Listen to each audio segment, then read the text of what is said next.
All right, we are starting chapter 5 with 5-1, using transformations to graph quadratic functions. Our learning targets today: transform quadratic functions and describe the effects of changes in the coefficients of y equals a times x minus h squared plus k. Remember to take notes and do the check-it-outs. So quadratic function is a function that can be written in the form f of x equals a times x minus h squared plus k. A is not equal to 0. So the variable is always squared in a quadratic. That's what makes it a quadratic function. We have been doing linear functions. Parent function is f of x equals x. And you can see the graph is a line here. And it has a linear or a constant change in its x and its y. That's what our slope is. A quadratic function, parent function is f of x equals x squared. It's a parabola, and it does not have a constant change in in x and y. So recall that the graph is a parabola. It's U-shaped, and basically its vertex is at 0, 0.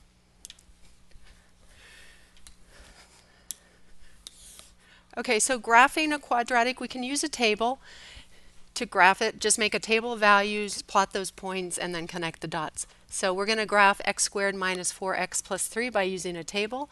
You need to make enough ordered pairs. You want to have, if your vertex is at the bottom of your parabola, make sure that you've got some points on the right side and the left side of that vertex.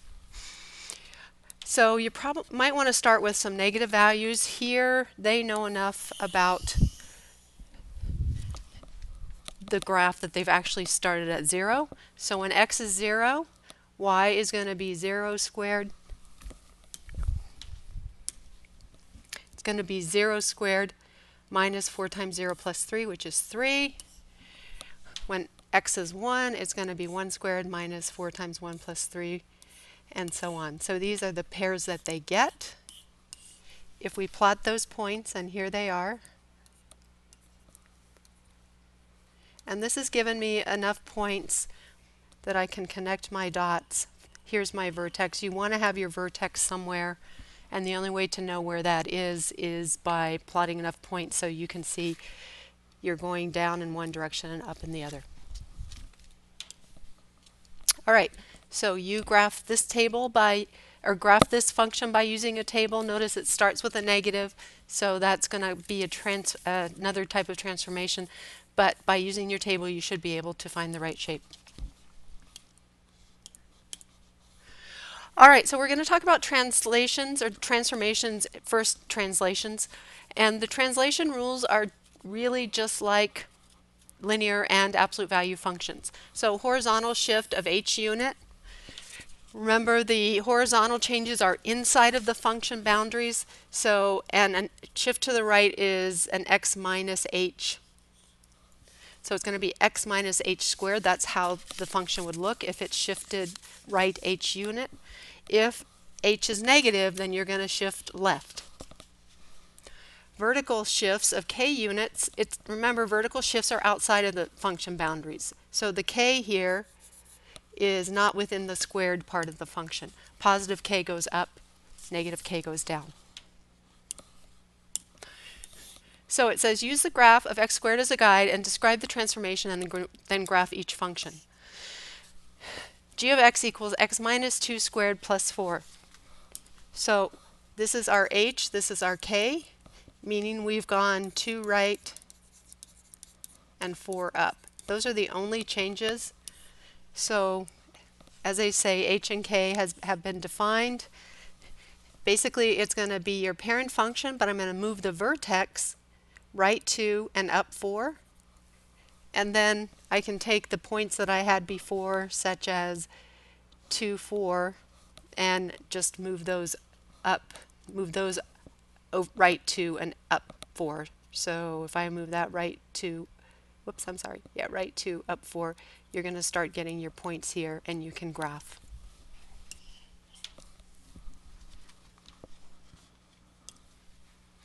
Okay, use the graph as your parent function as your guide. Describe the transformation and graph. All right, so h here is going to be a -2, meaning we're going left 2. 3 is a -3, so we're going down 3. And again, move your vertex. So move it from 0, 0. We've gone left 2. Did I say right 2? I meant left 2, down 3. Here's my vertex. And then I can take my point at 2, 4, and it's going to be here. Whoops, it's going to be here, and this one's going to be here. And from here you can probably make a pretty good graph. One thing you should notice is that parabolas are symmetric, so if I have a point over here, so that's 2 right and 4 up, you're going to have a point 2 left and 4 up on the other side of the vertex. So it makes parabolas easier to graph. Right, so looks like your check it out has been erased here, but what's supposed to be there is you are supposed to graph g of x, or define the transformations x plus 3 squared minus 2. So go ahead and write down what the transformations are and graph that function. Okay, did I skip over? Now we're getting into the other types of transformations, which are reflections. So reflections across the y-axis. Notice if you're reflecting across the y-axis, you're taking this and flipping it here, and you're taking this and flipping it here. In other words, you cannot tell if you've had a reflection across the y-axis for a parent function. So, and why is that? Well, transformations, this is a horizontal reflection, and you can see, so that means the negative part would go inside the squared, and when you square negative, you end up with a positive. So you basically end up back with the parent function. Reflection across the y-axis go this way. They're vertical reflections, so the negative is outside of the function. So it's going to be f of x is equal to a negative x squared. Notice the negative is outside of the squaring. Stretches and compositions, stretches and compression, sorry, just like linear and absolute value. So horizontal, it's inside the squared. And remember, if a horizontal stretch of b is going to give you a stretch factor of 1 over b in the equation. So be careful. A vertical stretch factor is outside of the squaring, and a factor of a just gives you a times your function.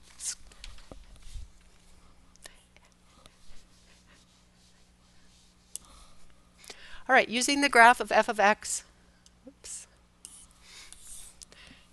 as f of x equal x squared is our guide, describe the transformations and then graph each function.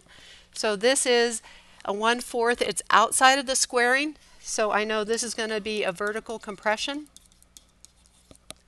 of 1/4.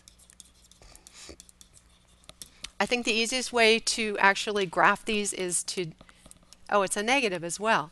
So since it's out, and the negative's also outside, it's a vertical compression and reflection, or reflection over the x-axis. How would I find my points? I would likely do a table. So I had -2.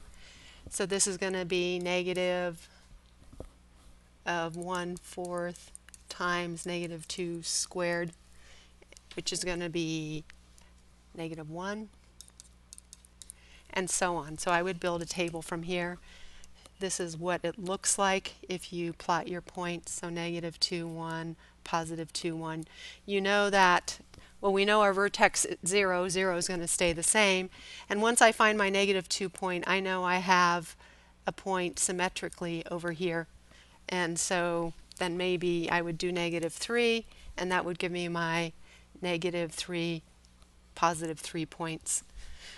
And that's how I would graph that.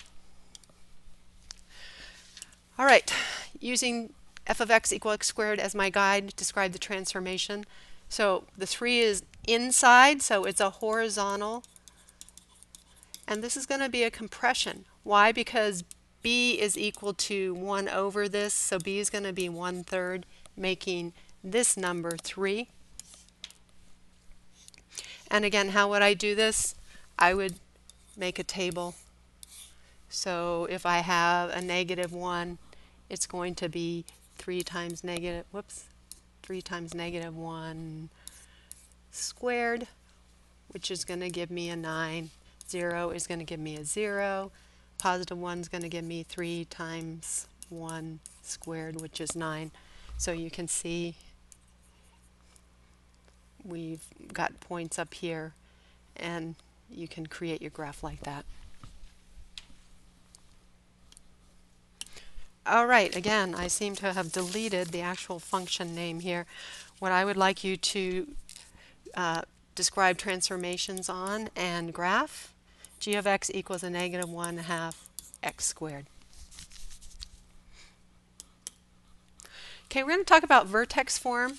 So vertex form of a quadratic equation, so we're used to seeing it in standard form, which is ax squared plus bx plus c. Vertex form comes in handy because it basically shows us what the transformations are. So this is vertex form right here, where we have f of x is equal to a times x minus h squared plus k.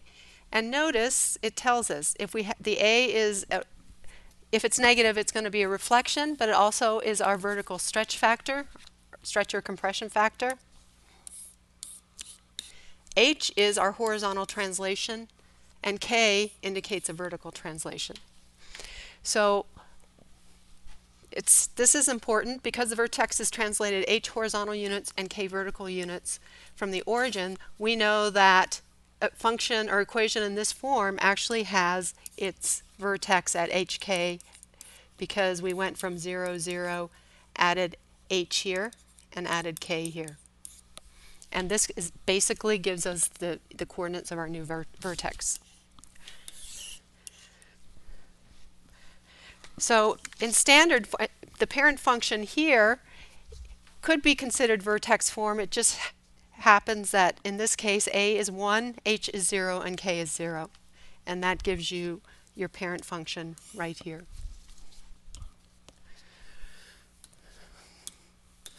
Okay, so use the description to write the quadratic function in vertex form. So it's vertically stretched. So our a, whoops, I don't want that.